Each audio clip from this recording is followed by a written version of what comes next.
بسم اللہ الرحمن الرحیم۔ جو عورتیں الٹا لیٹ کر سوتی ہیں ایسی عورتیں جماع کی شوقین ہوتی ہیں۔ گوری عورتیں کالے اور سانولے مردوں کے ساتھ سونا پسند کرتی ہیں۔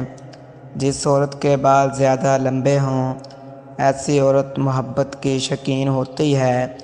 جس عورت کے دانت سفید ہوں وہ عورت بہت جلدی پھنس جاتی ہے۔ عورت کو جاپانی پھل کھلا کر اس کے پاس جانے سے عورت مطمئن ہو جاتی ہے۔ عورت 3 چیزوں کو دیکھ کر متاثر ہوتی ہے: تعریف، دولت اور زیور۔ چھوٹے قد والی عورتوں کو لمبے قد والے نوجوان پسند آتے ہیں۔ جس عورت کے ہونٹ باریک ہوں ایسی عورت بہت مشکل سے مائل ہوتی ہے۔ کالے سیاہ بالوں والی عورتیں اکثر زیادہ تعریف کرنے سے پھنس جاتی ہیں۔ جو عورتیں جلدی رونے لگتی ہیں ایسی عورتوں میں قوت زیادہ ہوتی ہے۔ کالے خرگوش کا لعاب بدن پر ملنے سے آدمی کے بدن میں طاقت آ جاتی ہے۔ رات کو سونے سے پہلے نیم گرم پانی پینے سے آدمی کا وقت بڑھتا ہے۔ معدے میں گرمی ہو جائے تو سونف والا پانی رات کو سونے سے پہلے پی لیا کرو۔ سونے سے پہلے ناف میں تیل ڈالنے سے انسان کی قوتیں بڑھ جاتی ہیں۔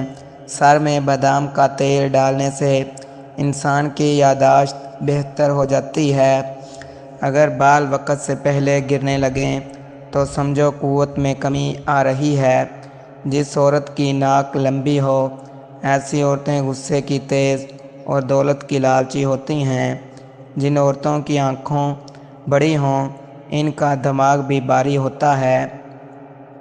رات جو آدمی پیٹ بھر کر کھاتا ہے وہ جلدی ڈلنا شروع ہو جاتا ہے۔ جو عورتیں لمبی نیند سونے کی عادی ہوں ایسی عورتیں قسمت والی ہوتی ہیں۔ پھل کھانے کے بعد فوراً پانی پینے سے دماغ کمزور ہو جاتا ہے۔ نہانے سے پہلے پیٹ بھر کر روٹی کھانے سے پیٹ بڑھنا شروع ہو جاتا ہے۔ مرنے کے بعد جن لوگوں کو تمہارے جانے کا غم ہو سکتا ہے اپنی زندگی میں ان کو خوشیاں ضرور دے دینا۔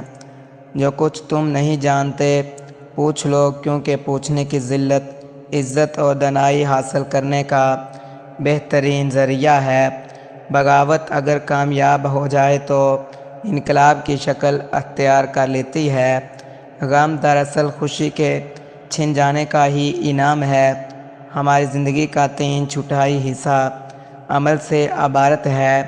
یہی اصل زندگی ہے۔ سننے میں جلدی کرو لیکن بولنے میں دیر لگاؤ۔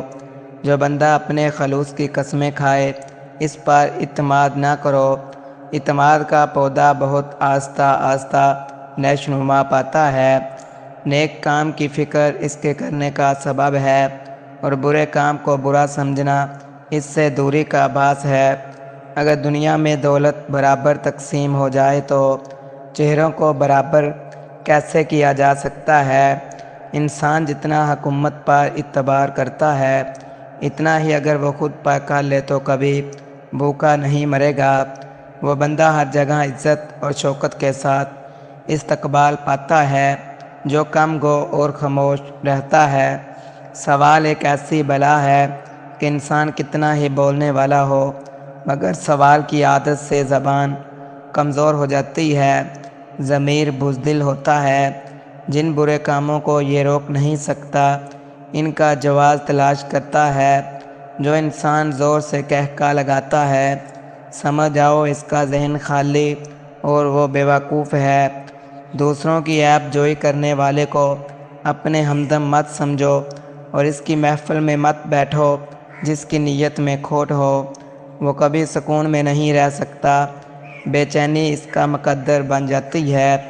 اپنے معاملات میں عقل مندوں سے مشورہ کیا کرو تاکہ غلطی اور ندامت سے محفوظ رہو۔ اگر نکتہ چینی سے بچنا چاہتے ہو تو کچھ نہ کچھ کرو، کچھ نہ کہو اور کچھ نہ بنو، صرف چپ رہو۔ 3 چیزیں بڑھاپا لاتی ہیں: زیادہ کھانا، زیادہ سونا، زیادہ جمع کرنا۔ 3 چیزیں جوانی لاتی ہیں: کم جمع کرنا، کم کھانا اور کم سونا۔ غریب جب ابھرنا چاہے تو اسے چاہیے کہ زحم لگانے کے ساتھ زحم کھانے کا حوصلہ بھی پیدا کرے۔ 3 چیزیں غم لاتی ہیں: وقت ضائع کرنا، سستی کرنا، ہاتھ پھیلانا۔ 3 چیزیں خوشی لاتی ہیں: محنت کرنا، صبر کرنا اور مسکین کو کھانا کھلانا۔ حرام روزگار اگرچہ گھروں اور جیبوں کو بھر دیتا ہے مگر دلوں سے ایمان کو خالی کر دیتا ہے۔ محنت ہمیں 3 بری خرابیوں سے بچاتی ہے: بے لطفی، بدی اور غیر سے احتجاج۔ انسان کے اعتبار سے اسے گنہگار نہیں بنا سکتے جب تک اس کا دل گنہگار نہ ہو۔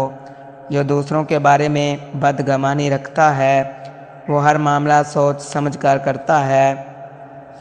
درخت دوسری چیزوں کی نسبت اپنے ماحول کے سانچے میں زیادہ بہتر ڈھل جاتا ہے۔ روزانہ چلنے پھرنے کے لیے وقت ضرور نکالو ورنہ بیماری کے علاج کے لیے وقت نکالنا پڑے گا۔ دولت اکٹھی کرنا انسانیت کی معراج نہیں بلکہ مہربانیاں بانٹنا انسانیت کی معراج ہے۔ تاریخ کے مادی نظریے کے روح سے حقیقی زندگی میں فیصلہ اس کی تکرار ہے: جب دوسرے بول رہے ہوں تو مت بولو، جب دوسرے کھڑے ہوں تو مت چلو۔ جو بندہ انجام کو سوچتا ہے وہ مصیبتوں سے بچا رہتا ہے۔ جو بندہ جھوٹ بولتا ہے وہ نہ صرف خدا کو دھوکہ دیتا ہے بلکہ مخلوق خدا کو بھی دھوکہ دیتا ہے۔ ایک غیرت مند انسان کی زندگی کے 2 ہی کام ہیں: یا کامیاب ہوتا ہے یا اپنی جان قربان کر دیتا ہے۔ نسخہ کاپی پر نوٹ فرما لیں۔ اجزاء: اسپغول کا چھلکا 1 بڑا چمچ، گلاب کا رق آدھا کپ، زیتون کا تیل 2 بڑے چمچ۔ بنانے کا طریقہ: ایک صاف پیالی میں اسپغول کا چھلکا ڈالیں، اس پر آہستہ آہستہ گلاب کا رق ڈالیں تاکہ چھلکا پھول کر جیل کی شکل اختیار کر لے۔ اب اس میں زیتون کا تیل ڈال کر اچھی طرح مکس کریں، گاڑھا سا لیپ تیار ہو جائے۔ استعمال کا طریقہ: رات کو سونے سے پہلے نفس کو اچھی طرح دھو کر خشک کریں، پھر یہ لیپ ہلکے ہاتھوں سے پورے نفس پر لگا دیں۔ سرا اور نچلا حصہ چھوڑ کر صرف درمیانی حصے پر لگائیں، 20 منٹ تک لگا رہنے دیں، اس کے بعد نیم گرم پانی سے دھو لیں۔ یہ عمل ہفتے میں 3 بار کریں۔ فوائد: نفس کے پٹھوں میں خون کی روانی بہتر کرتا ہے، نفس کو لمبا مضبوط بناتا ہے، جلدی انزال کے مسئلے میں بھی فائدہ دیتا ہے، بالکل محفوظ اور سائیڈ افیکٹ سے پاک ہے۔ احتیاط: اس کو اندرونی طور پر ہرگز استعمال نہ کریں، زیادہ دیر لگا کر نہ چھوڑیں ورنہ جلن ہو سکتی ہے۔ اگر خارش یا الرجی محسوس ہو تو فوراً دھو ڈالیں۔